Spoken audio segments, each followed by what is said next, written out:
Hi friends, అందరూ ఎలా ఉన్నారు? Welcome to my YouTube channel Chilka sisters.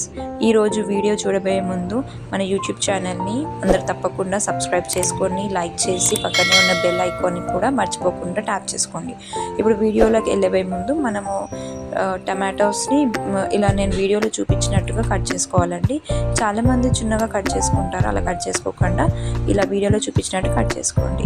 అంతకుముందు స్టవ్ మీద ప్యాన్ పెట్టి అది హీట్ అవ్వగానే కొంచెం ఆయిల్ పోసి ఇప్పుడు కట్ చేసుకున్న టమాటోస్ ఉంటాయి కదండి, దాంట్లో వేసుకొని కొంచెం అల్లం వెల్లుల్లి పేస్ట్, కొంచెం సాల్ట్ అండ్ కొంచెం పసుపు వేసుకొని బాగా ఉడికించుకోవాలి. ఇలా ఉడికించుకుంటే ఏంటంటే టమాటాలో ఉన్న గుజ్జు మొత్తం దిగిపోతుందండి. అప్పుడు మనకి టేస్ట్ చాలా బాగా వస్తుంది.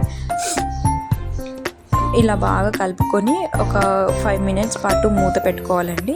అప్పుడు కొంచెం మూత పెట్టుకున్నాక ఇలా మనకి అవుతుంది, బాగా ఉడికినట్టు కనిపిస్తుంది. చూడండి వీడియోలో చూపించినట్టుగా కొంచెం స్మాష్ చేసుకోవాలండి అక్కడక్కడ.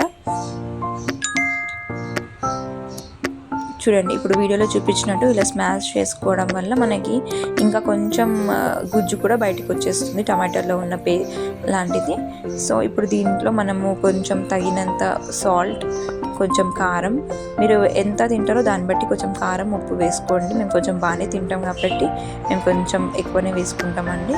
అండ్ ఇక్కడ కొంచెం గరం మసాలా అండ్ లాస్ట్కి కొంచెం కొత్తిమీర వేసుకొని దించేసేయండి.